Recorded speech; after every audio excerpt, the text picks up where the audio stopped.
नमस्कार, मैं हूं आपके साथ मयंक। आज 22 तारीख है और जो खबरें आ रही हैं ईरान से, अमेरिका से, वो बेहद चिंता पैदा करने वाली हैं। और मैं एक बड़ा सवाल पूछना चाह रहा हूं, अपनी बात सामने रखना चाह रहा हूं, वो ये कि क्या हज के बीच में धोखे से ईरान पर बड़े हमले की तैयारी है?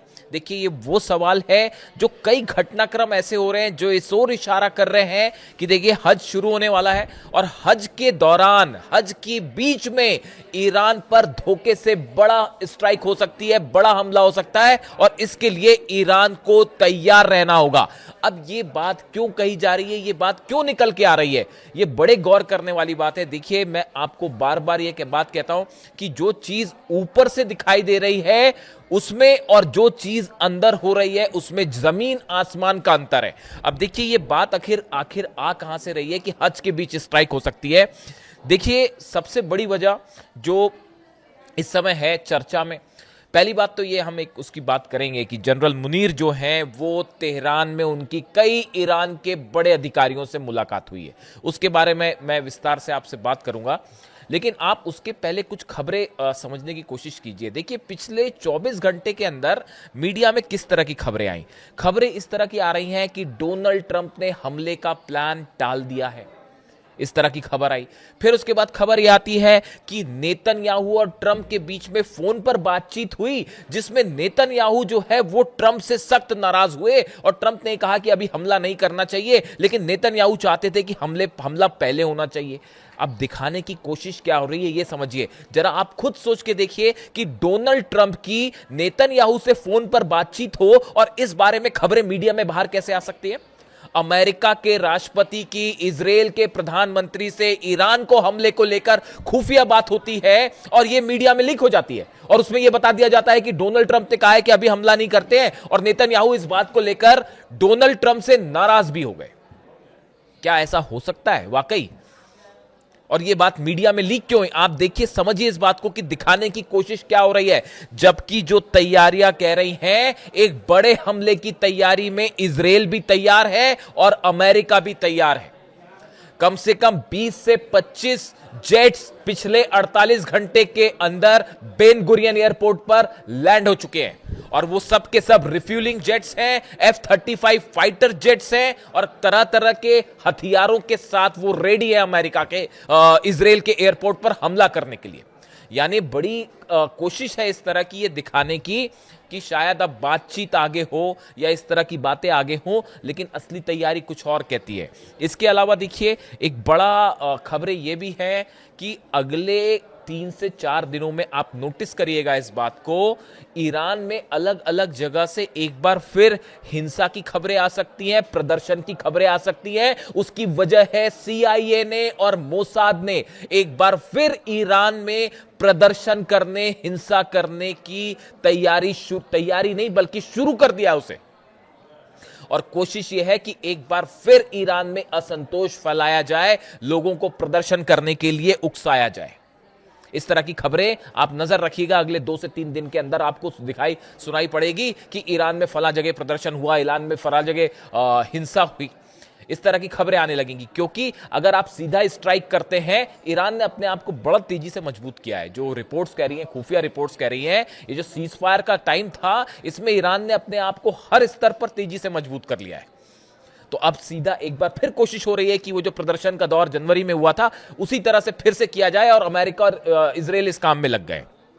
इसके अलावा आप देखिए, जो खबरें हैं अंदर ही अंदर, खुफिया जो खबरें हैं कि एक बड़ा कोवर्ट ऑपरेशन कर सकता है CIA और मोसाद। ईरान में कई जगह अंदर धमाके किए जा सकते हैं, ईरान में जो है हिंसा फैलाने की कोशिश हो सकती है, इस तरह की खबरें सामने आ सकती हैं। और सबसे बड़ी बात, कोवर्ट ऑपरेशन के जरिए कई बड़ी हस्तियों को निशाना बनाने की कोशिश की जा सकती है। और टॉप में है ईरान के सेना प्रमुख, IRGC के प्रमुख अहमद वाहिदी साहब। इस समय अमेरिका की राह में सबसे बड़ा रोड़ा कोई है जो कि पूरे अमेरिका के सामने सीना ठोक के खड़े हो गए हैं, वो है IRGC के प्रमुख अहमद वाहिदी साहब। आईआरजीसी के प्रमुख, और उन्होंने ये बात साफ कर दी। ये देखिए पूरा जो प्लान था, जिस तरह से हमले हुए, अली खामेनी साहब का असैसिनेशन होता है, उसके बाद मुस्तफा खामेनी जो सुप्रीम लीडर हैं वो घायल होते हैं, ऐसे हालात में देखिए कई बड़े लीडर्स को असैसिनेट कर दिया ईरान के।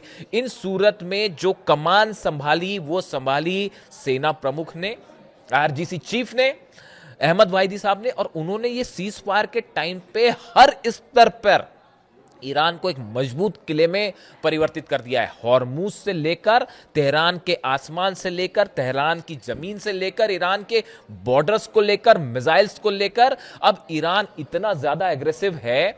मैं आपको उनकी बयान बताऊंगा कि वो हालात ऐसे हो गए हैं कि ईरान अब हर मामले पर भारी पड़ता दिखाई दे रहा है। आपने नोटिस किया कल क्या बयान आए, 3 ईरान की तरफ से जो 3 बयान आए, ईरान की तरफ से बयान आए कि अगर अब हमला हुआ तो यह वर्ल्ड वॉर की शुरुआत होगी।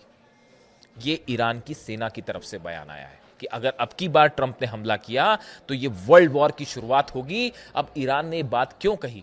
कहीं ना कहीं पुतिन से और चीन से कोई ना कोई इंडिकेशन तो दिया गया, कुछ बात तो हुई होगी ईरान की, उसके बाद क्या इस तरह के बयान दिए जा रहे हैं? आप देखिए उस तरफ से रूस किस तरह से भिड़ा हुआ है नाटो के साथ, और वो इंग्लैंड का जो ब्रिटेन का जो खुफिया प्लेन था वो आ गया था सामने रूस के फाइटर जेट के। वो देखिएगा अलग से, वो पूरी जबरदस्त कहानी है वो, कि किस तरह से ब्रिटेन के फाइटर जेट को रूसी फाइटर जेट ने वापस भगा दिया और पीछे खदेड़ दिया।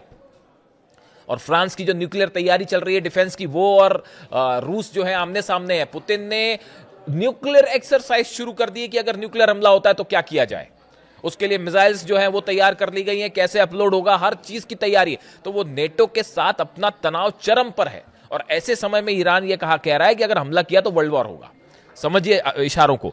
दूसरी तरफ जो है बात ईरान की तरफ से कही गई, कल बड़ा बयान आया, लगातार ये बात ईरान के विदेश मंत्री जो हैं वो लगातार ये इशारा कर रहे हैं कि अब्बास अराक्ची साहब की अब की बार हमला हुआ, जो ईरान की सेना ने कल कहा कि अगर अब की बार हमला होता है तो हम वो हथियार निकालेंगे जो अब तक हमने ना किसी तरह के परीक्षण में सामने दिखाए हैं, ना किसी तरह के हमले में हमने यूज किए। यानी हम वो हमला करने के लिए तैयार हैं, उन हथियारों से हमला करने के लिए तैयार हैं जिसने दुनिया ने कभी हमारे पास देखे ही नहीं है। सीधा सीधा मतलब था कि ये जो आप सोचते हैं कि 2 से 4 हजार किलोमीटर की रेंज में ही ईरान हमला कर सकता है, अब की बार इस रेंज के बाहर हमला होगा। इसके बाद अब यूरोप पर हमला हो सकता है, इसके बाद अमेरिका के उन बेसिस पर हमला हो सकता है जो आज तक किसी ने नहीं सोचा था नहीं हुआ होगा। ईरान ने अपनी रेंज बड़ी करके युद्ध को पेश करने की कोशिश की है कि अगली बार आप हमला करेंगे तो नतीजा देखिएगा क्या होगा। इसके अलावा बड़ी जो एक और डेवलपमेंट है हॉर्मूज में जो है, वो ईरान ने एक बार फिर यूएई के एक टैंकर को ड्रोन से तबाह कर दिया। हॉर्मूज के इलाके में यूएई का टैंकर बिना आईआरजीसी के परमिशन के, ईरान की सेना के परमिशन के क्रॉस करना चाह रहा था। शाहिद 136 से ईरान की सेना ने सीधा उस पर हमला कर दिया, ड्रोन जाके सीधा उस पर गिरा और उस पर आग लग गई। ईरान की सेना का कहना ऐसा है, ईरान ने साफ कर दिया हॉर्मूज में उसने अपने पॉइंट भी डिसाइड कर दिए, और यह बात फिर साबित कर दी है कि ऐसा है, हॉर्मूज में हमारी परमिशन के बिना तो परिंदा भी पर नहीं मार सकता, अब आपको जो करना है कर लो। और वो यूएई का जहाज बिना परमिशन के अंडर आया तो उसको सीधा जो है ठोक दिया ईरान ने, और क्लेम भी कर लिया कि, और बयान भी दे दिया। ये वैसा मामला नहीं है कि जो है वो न्यूक्लियर सेंटर पर जब हमला हुआ तो उस समय ईरान ने नहीं किया, ईरान ने कोई क्लेम नहीं किया, ईरान ने वो हमला किया ही नहीं था। यूएई के अबू धाबी का जो परमाणु सेंटर है बरका, जिस पर ड्रोन गिरा था जनरेटर पर, वो हमला ईरान की तरफ से नहीं था। ये बात अब साबित हो गई। वो पहले स्पेकुलेशन थे, वो कोशिश कैसी थी क्या थी वो सब आप जानते ही हो, फॉल्स फ्लैग ऑपरेशन था। तो वो हमला नहीं किया था, तो आईआरजीसी ने क्लेम नहीं किया। मैंने आपको इसीलिए कहा कि ईरान जब हमले करता है तो क्लेम कर लेती है आईआरजीसी तुरंत कि हाँ हमने किया है, सीना ठोक के क्लेम करते हैं जी हमने हमला किया था। तो वो ये वाला जो जहाज पे टैंकर पर अटैक है, वो यूएई का जहाज बिना परमिशन के आया टैंकर, इन्होंने शाहिद 136 मार दिया और वो सीधा जाके गिर गया। वो पिक्चर भी रिलीज कर दी और ईरान की सेना ने कह भी दिया कि साहब ये हमला हमारा है, अगली बार अगर आओगे तो फिर ठोकेंगे।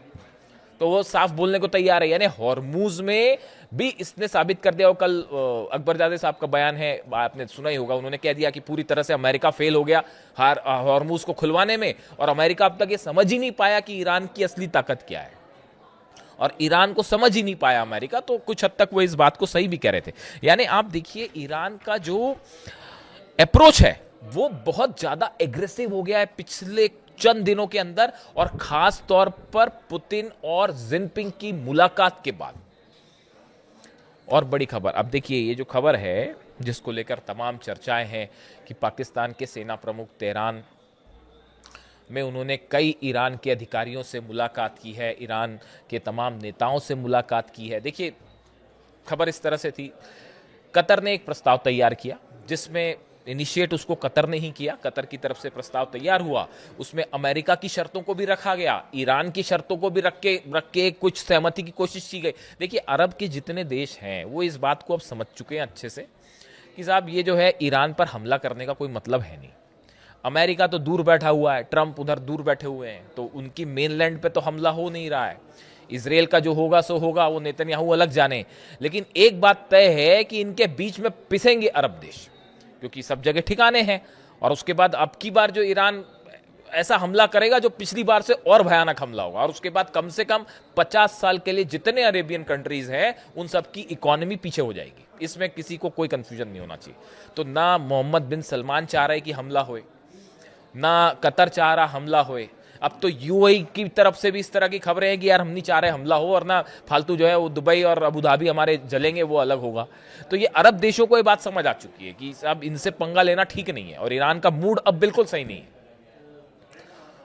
तो फिर कोशिश, इसलिए अब वो कतर की तरफ से कोशिश हुई, उन्होंने एक प्लान बनाया, उसमें अमेरिका की शर्तें भी रखी गई, और अल्टीमेटली उसको निगोशिएट करने के लिए मुनीर को भेजा गया, और मुनीर की जो है ईरान के अधिकारियों से मुलाकात हुई है, बात हुई है। लेकिन मुस्तबा खामेनी के तरफ से एक बात साफ कर दी गई है ईरान की सेना को, अपने डिप्लोमेट्स को, कि ईरान का यूरेनियम ईरान से बाहर नहीं जाएगा। ये बहुत बड़ी खबर है, और देखिए इसको लेकर लगातार ये कोशिशें हैं, पूरा मामला जो है वो यूरेनियम पर आके अटक गया है। इसीलिए पुतिन कह रहे थे कि ये डेड एंड पे पहुंच गया मामला। पुतिन ने डेड एंड शब्द का इस्तेमाल किया था, आप 9 मई का उनका बयान उठा के सुन लीजिए, उसके बारे में मैं चर्चा भी कर चुका हूं। पुतिन इस बात को जानते हैं कि वो जो है ईरान को, जो शख्स ईरान को समझता है अच्छी तरह से, देखिए हर देश का अपना एक नेचर होता है काम करने का, अपना एक तरीका होता है, उसका एक कल्चर होता है, वहाँ के लोगों की एक सोच होती है, उसको समझना बहुत ज़रूरी है जब आप डील करते हैं किसी के साथ। अमेरिका की डील क्यों नहीं हो पा रही ईरान के साथ? देखिए अली खामेनी साहब ने 30 साल तक वहां पर शासन किया, करीब करीब। उस 30 साल के शासन के दौरान आप अली खामेनी साहब के बयान देखिए, उनकी स्पीचेस सुनिए, उनकी सोच समझिए, उनका विजन एकदम साफ था, क्लियर था, कहीं भी उसमें किसी तरह की हेर फेर नहीं थी, किसी तरह का धोखा नहीं था, किसी तरह का मिलावट नहीं था। वो जो भी उनका स्टैंड था, वो आप उससे सहमत हो ना हो वो एक अलग बात है, लेकिन वो जो बात उन्होंने जो कही, वो बात हमेशा जो कही उसको दिल से उन्होंने कही, और उसको हमेशा एग्जीक्यूट भी किया, जो कहा वही किया। इसीलिए अली खामेनी साहब जो हैं, दूसरे नेताओं से मैं बार बार कहता हूं कि वो अलग थे, और ऐसा शख्स जो है वो सदियों में एक बार आ पाता है। आज उनकी शहादत के बाद पूरा ईरान उनके साथ खड़ा हो गया, और उनका विजन बिल्कुल साफ था कि अमेरिका जो है वो अरब और ईरान की लड़ाई करवा के इस पूरे क्षेत्र पर कब्जा करना चाहता है। मिनरल रिसोर्सेज जो है, रेयर अर्थ मटेरियल हो, चाहे पेट्रोकेमिकल्स हो, तेल हो, ऑयल हो, गैस हो, इस पूरे इलाके पे अपनी हेजेमनी चाहता है, पूरा कंट्रोल चाहिए अमेरिका को। और इसीलिए उन्होंने उस इंटरव्यू के दौरान कहा था, शायद 81 का इंटरव्यू है, 1981 का इंटरव्यू है, जिसमें उन्होंने पूछा गया था कि ईरान का सबसे बड़ा दुश्मन कौन है। एक शब्द में जवाब आया था, अमेरिका। और अभी तक वो आखिरी वक्त तक उस बात को मानते रहे। तो किसी सूरत में उन्होंने अपने ईरान को 30 साल तक यही सिखाया है कि किसी सूरत में साहब सरेंडर जैसा शब्द ईरान की डिक्शनरी में है ही नहीं। वो ये कह रहे हैं, मुस्तबा खामेनी कह रहे हैं कि या तो हम शहीद होंगे और या फिर जंग जीतेंगे, कोई सरेंडर वरेंडर और इस तरह की कोई बात ही नहीं है, इस तरह की कोशिश ही नहीं है। ये क्यों बार बार अमेरिका के उपराष्ट्रपति की तरफ से या विदेश मंत्री की तरफ से या राष्ट्रपति की तरफ से इस तरह के बयान आते हैं कि ऐसा कर देंगे, वैसा कर देंगे, झुका देंगे, इसका कोई मतलब ही नहीं है। इसीलिए ईरान कह रहा है कि आप समझ ही नहीं पाए कि हम कौन है। इमाम हुसैन वाले जो प्रिंसिपल्स हैं वो कूट कूट के ईरान की जनता में है, ईरान के खून में दौड़ रहे हैं साहब, वो कोई मतलब ही नहीं है, वो कोशिश ही छोड़ दीजिए आप। तो ये जो डील वाली जो बात है, चर्चा वाली बात जो है, इन सबको देख के ऐसा लगता है, देखिए हमने बात शुरू जो की थी कि इसकी बड़ी आशंका जताई जा रही है, जहां से हमने बात शुरू की कि क्या हज के बीच में क्या ये कोशिश है अमेरिका की कि ऊपर से ये दिखाया जाए कि नहीं बातचीत हो रही है, बातचीत हो रही है, बातचीत हो रही है, और उसके बीच में अचानक से हमला कर दिया जाए। लेकिन उसमें भी ये भी सुनिश्चित किया जाए कि ईरान के अधिकारियों को, अब देखिए अली खामनेई साहब ने तो हटने से छिपने से मना कर दिया था, जाते और चाहते तो वो कहीं ऐसी जगह हाइड आउट में चले जाते, खोज ही नहीं पाते। आप जागरोस की पहाड़ में पूरी अमेरिका की आप लाखों फौज भी उतार लेते तो जागरोस की पहाड़ी में आप किसी को नहीं खोज सकते अगर कोई छुप जाए वहां जाके। लेकिन वो हाइड आउट में कभी नहीं गए, उन्होंने कहा कि मैं सामने रहूंगा हमेशा। लेकिन अब जो है ईरान, इस असैसिनेशन के बाद जो है ईरान अपने अधिकारियों की सुरक्षा को लेकर बड़ा कॉन्शियस है, अपने परमाणु जो साइंटिस्ट हैं उनको लेकर, मुस्तफा खामेनी साहब की सुरक्षा को लेकर, आरजीसी के जो चीफ हैं उनको लेकर। तो अब वैसा हमला वैसे नहीं हो सकता। तो जब तक ये बड़े अधिकारी सुरक्षित हैं तब तक आप क्या कर लेंगे, कुछ नहीं करेंगे। अब तो ईरान संभल भी चुका है, कई सारे टेस्ट भी हो चुके हैं और बड़ी मिसाइल्स का दावा कर रहा है। तो ऐसे में ये कई एक्सपर्ट मैं लेबनान के कोला एरिया में हूं और आप देख सकते हैं कितनी तबाही हुई है यहाँ। हमला नहीं करेंगे, नेतन्याहू से उनकी लड़ाई भी हो गई है, इस तरह की खबरें आप मीडिया में रखिए, प्रचार करिए और उसके बाद धोखे से एक दिन बड़ी स्ट्राइक कीजिए जिस दिन आपको कुछ लोकेशन समझ में आ जाए। ये एक बड़ी कोशिश है, बड़ी तैयारी है, इसीलिए डील के रूप में एक बार फिर धोखा हो सकता है और बड़ा धोखा हो सकता है। और दूसरी तरफ वो क्यूबा पर हमले की तैयारी अलग चल रही है, क्योंकि मिड टर्म पोल है तो किसी तरह जो है वो अपनी साख बचानी है। तो अब ईरान को नहीं हरा पाए, ईरान जीत रहा है, तो अब एक काम करते हैं कि क्यूबा पर हमला कर देते हैं, तो थोड़ी नाक तो बचेगी, बस ये कोशिश है और कुछ नहीं, जो एक्सपर्ट्स बता रहे हैं। तो ऐसी स्थिति में जो खबरें हैं उसके मुताबिक हज के दौरान, देखिए पिछली बार कई रमजान के बीच में हमला हुआ था, पिछली बार ध्यान रखिएगा इस बात को, तो हज के बीच में भी हमला हो सकता है। और ये दिखाने की कोशिश कि बातचीत हो रही है, बातचीत हो रही है, डील हो रही है, और एक दिन आपको पता चले कि एक बड़ी स्ट्राइक हुई है। इसीलिए एक बार फिर डील के रूप में धोखा आ सकता है। और भले देखिए जनरल मुनीर जो प्रस्ताव लेके गए हैं उस पर जो है किस तरह से आगे डेवलपमेंट होंगे, अरब देश उस पर क्या बोलेंगे, बहुत सारी चीजें जो बहुत वेग हैं, लेकिन जो बात क्लियर है वो ये है कि अमेरिका और ईरान के बीच में कोई डील इसलिए नहीं हो सकती कि किसी तरह का कोई विश्वास है ही नहीं। यही बात अली खामेनी साहब हमेशा कहते थे, जब भी डील चर्चा होती है तो मैं अली खामेनी साहब का जिक्र इसीलिए करता हूं क्योंकि वो हमेशा ये बात कहते थे कि अमेरिका की नीयत ही साफ नहीं है डील करने की, तो डील कैसे होगी। तो ईरान सावधान, बड़े सारे एक्सपर्ट से बात कह रहे हैं कि ये बातचीत की बात होगी और इस बीच हज के दौरान बड़ा हमला हो सकता है, और जिसकी जबरदस्त पलटवार की तैयारी है ईरान की, जो पहले कभी नहीं देखी गई।